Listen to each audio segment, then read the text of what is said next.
Hi people, Moino welcome back here again as always under as usual. Yeah, this is a quick video that I'm going to do on another Goetic spirit that I haven't covered yet, and it's Forneus, or as I simply like to pronounce it, flat Forneus. In any case, Forneus or Forneus, the description in the Goetic says as follows, he's number 30.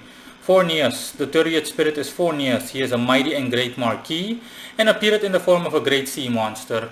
He teacheth and maketh men wonderfully knowing in the art of rhetoric. He causeth men to have a good name and to have the knowledge and understanding of tongues. He maketh one to be beloved of his foes as well as his friends. He governeth 29 legions of spirits, partly of the order of thrones and partly that of angels. His seal is this which wear thou, etc., etc. So yeah, let's dive right in. Forneus does appear as a sea monster. His appearance is that of the closest thing I can describe would essentially be a navy blue whale, but essentially imagine if you were to be able to see a whale only from the front. So yeah, within that context, and to the point where the whale is so navy bluish, so dark blue that you can barely make out, you know, specific or highly detailed features, physical features. So within that context, yeah, you can describe him. The closest thing you can describe him to is a sea monster. But again, for clarificationary purposes, the closest thing that his appearance would resemble is that of a navy blue whale, like I said or stated. Now, Forneus is Venusian. He corresponds to 9 degrees in Taurus, and he has a very strong Taurus-based influence. Superficially, I thought that Forneus was going to be he would have some Gemini affinity to him, which he does, but I'll get to that in a second. Or he would have water-based affinity to him. But this was just superficial speculation because it's me. So obviously I know that, you know, just because it says that he's like a sea monster or his appearance is that of a sea monster doesn't mean that he has some kind of water-based affinity to him and so on and so forth. So yeah, and it reminds me of Tiamat, the pagan god Tiamat, which is the personification of the sea for Babylonians or in Mesopotamian times, or a similar culture or civilization from pre-Christian times, if I recall correctly. In any case, or something akin to that. I have a video on Tiamat. You can watch that if you want. In the link in the description. I mean, at the end screen. If you want, you can simply watch it at the end screen. I'm just bringing this up for coincidence's sake because it was also brought up during my conversation with him. And in that same context, Tiamat is also Venusian. But in any case, that's simply a sideline. Now, Forneus, I want to say back to Forneus, but we never left. So yeah, in any case, Forneus is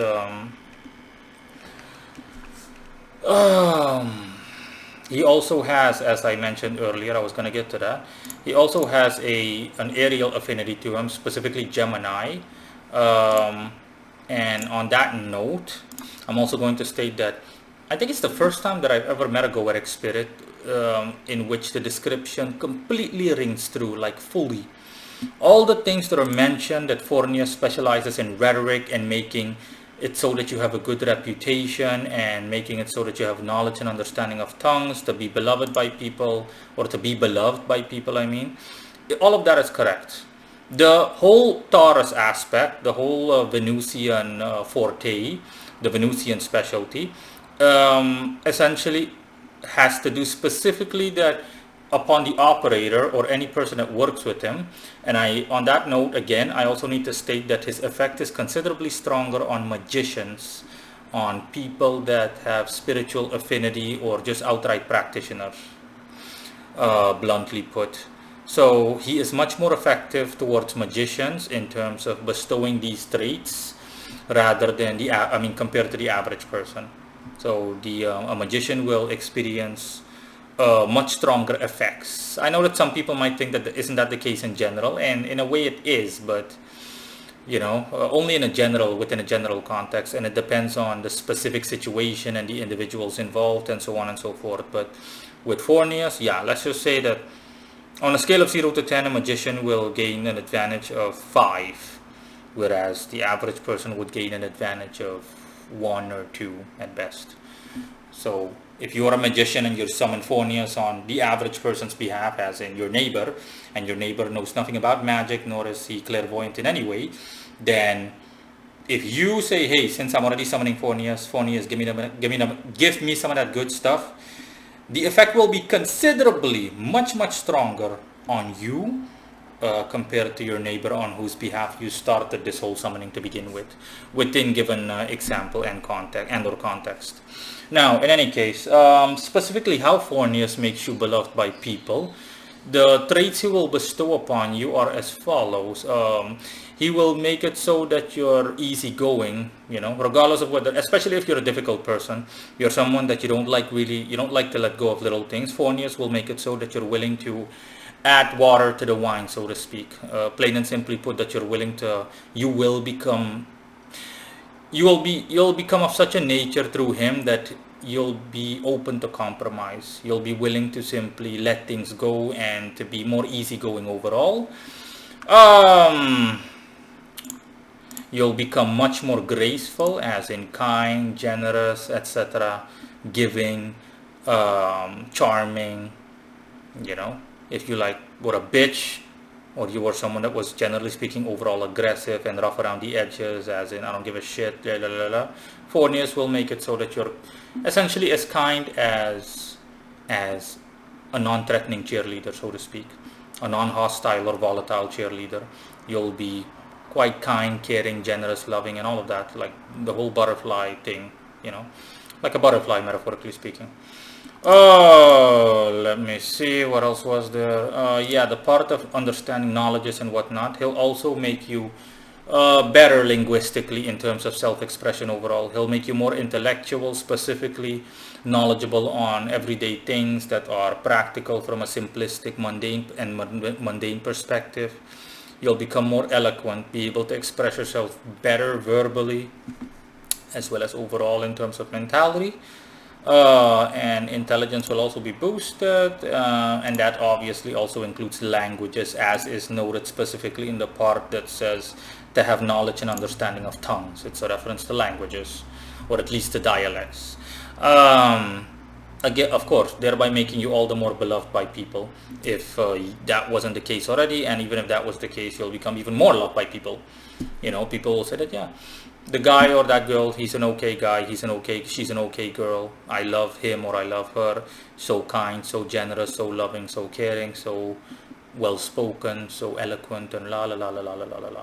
That's what Forneus specializes in, just like his description says. Again, it's the first time I need to state this again, it's the first time that I've seen the description of a Goetic spirit be like completely 100% true. I think I can't remember any other spirit for whom this was the case. And last but not least, the part of where he governed angels and the spirits, partly of the order of thrones and partly that of angels, that is correct.